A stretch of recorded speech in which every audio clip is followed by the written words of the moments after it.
Budget 2024 मध्ये सरकारने TDS म्हणजेच टॅक्स डिडक्टेड ॲट सोर्सच्या तरतुदींमध्ये काही महत्त्वाचे बदल केले आहेत. ह्यापैकी काही बदल हे 1 ऑक्टोबर 2024 पासून लागू करण्यात येणार आहेत. त्यामुळे तुम्ही जर उद्योजक किंवा प्रोफेशनल असाल तर हे बदल काय आहेत ते समजून घेऊन त्याचं तुमच्या व्यवसायात इम्प्लिमेंटेशन करणं फार गरजेचं आहे. त्यामुळे आज मी तुम्हाला डिटेलमध्ये हे सगळे बदल जे झाले आहेत ते सांगणार आहे. त्यामुळे हा व्हिडिओ शेवटपर्यंत नक्की बघा.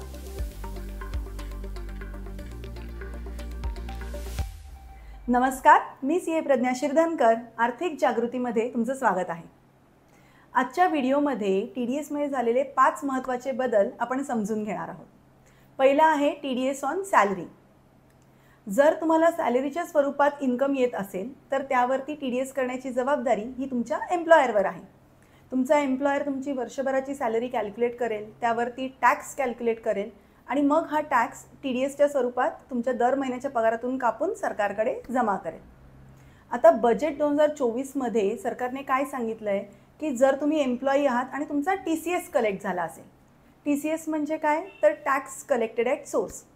टी-सी-एस कधी कलेक्ट होऊ शकतो, तर जर तुम्ही एखादी गाडी विकत घेतली आहे ज्याची किंमत 10 लाखापेक्षा जास्त आहे, किंवा तुम्ही एखादी फॉरेन टूर केली आहे ज्याची किंमत 2 लाखापेक्षा जास्त आहे, तर तुमचा टी-सी-एस कलेक्ट होऊ शकतो. मग जर असा काही टी-सी-एस कलेक्ट झाला असेल तर त्याची माहिती तुम्ही तुमच्या एम्प्लॉयरला देऊ शकता आणि मग तुमचा एम्प्लॉयर हा टी-सी-एस तुमच्या टी-डी-एस समोर ॲडजस्ट करेल, जेणेकरून तुमचा टी-डी-एस कमी कापला जाईल. दुसरा आहे टी-डी-एस ऑन इमूवेबल प्रॉपर्टी. तुम्हाला माहितीच आहे की तुम्ही एखादी इमूवेबल प्रॉपर्टी परचेस करताना जर त्या प्रॉपर्टीची किंमत 50 लाखापेक्षा जास्त असेल तर ॲज अ बायर तुम्हाला समोरच्याला पेमेंट करताना 1% टी-डी-एस कापून त्याचं पेमेंट करायचं आहे. मग आता ह्यामध्ये एक कन्फ्युजन होतं की जेव्हा आपण जॉईंटली प्रॉपर्टी परचेस करतो आणि जर इंडिव्हिज्युअल शेअर 50 लाखाच्या आत असेल तर बरेच जणांना हा टी-डी-एस करणं टाळत होते आणि म्हणून बजेट 2024 मध्ये सरकारने ह्यावरती एक क्लॅरिफिकेशन आणलं आहे. सरकार काय सांगतं आहे, तर तुमचा जर इंडिव्हिज्युअल शेअर 50 लाखाच्या आत असला पण टोटल प्रॉपर्टीची व्हॅल्यू 50 लाखापेक्षा जास्त असेल तर मग तुम्हाला हा टी-डी-एस करणं गरजेचं आहे.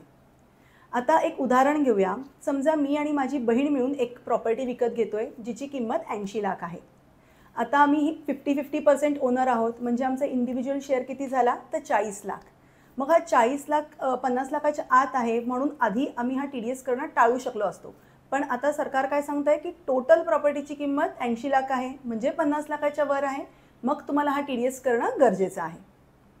तिसरं आहे TDS on commission or brokerage. जर तुम्ही एखाद्या आर्थिक वर्षात एखाद्या व्यक्तीला कमिशन किंवा ब्रोकरेजच्या स्वरूपात 15,000 पेक्षा जास्तचं पेमेंट करत असाल तर ते पेमेंट करताना तुम्हाला 5% टी-डी-एस कापून पेमेंट करणं गरजेचं आहे. पण आता बजेट 2024 नंतर हा जो काही 5% टी-डी-एसचा रेट आहे तो कमी केला आहे आणि आता हा टी-डी-एसचा रेट आहे 2%. हा रेट 1 ऑक्टोबर 2024 पासून लागू करण्यात आलेला आहे. चौथा आहे TDS on payment by e-commerce operator to e-commerce participant. आता ई-कॉमर्स ऑपरेटर म्हणजे कोण, की ज्यांची ई-कॉमर्स वेबसाईट आहे, जसं की ॲमेझॉन आहे, फ्लिपकार्ट आहे. आणि ई-कॉमर्स पार्टिसिपेंट म्हणजे कोण, तर जे ह्या वेबसाईटवर लिस्टेड आहेत आणि तिथून ते त्यांचे गुड्स किंवा सर्व्हिसेस देत आहेत.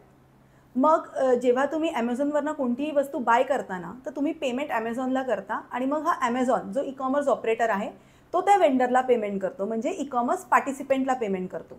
तर आधी जेव्हा हा ई-कॉमर्स ऑपरेटर पार्टिसिपेंटला पेमेंट करत होता तेव्हा पेमेंट करताना 1% टी-डी-एस कापणं गरजेचं होतं.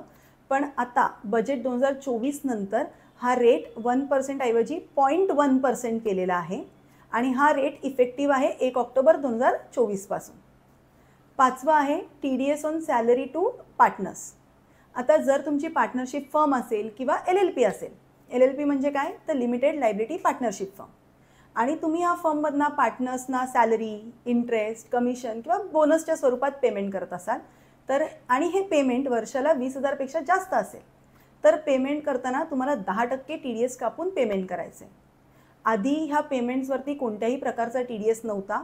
आता बजेटनंतर हा टी-डी-एस इम्प्लिमेंट करण्यात आलेला आहे आणि हा रेटसुद्धा ना 1 एप्रिल 2025 पासून लागू होणार आहे, म्हणजे पुढच्या फायनान्शियल इयरमध्ये हा लागू होईल.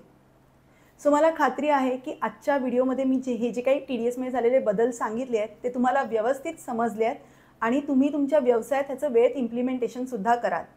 तरीसुद्धा तुम्हाला जर काही शंका असेल तर तुम्ही मला आणि माझ्या टीमला कॉन्टॅक्ट करू शकता. आमचा नंबर आम्ही डिस्क्रिप्शन बॉक्समध्ये दिलेला आहे. व्हिडिओ आवडला असेल तर त्याला लाईक करा, जास्तीत जास्त शेअर करा आणि आर्थिक जागृती या यूट्यूब चॅनलला सबस्क्राईब करा. थँक्यू.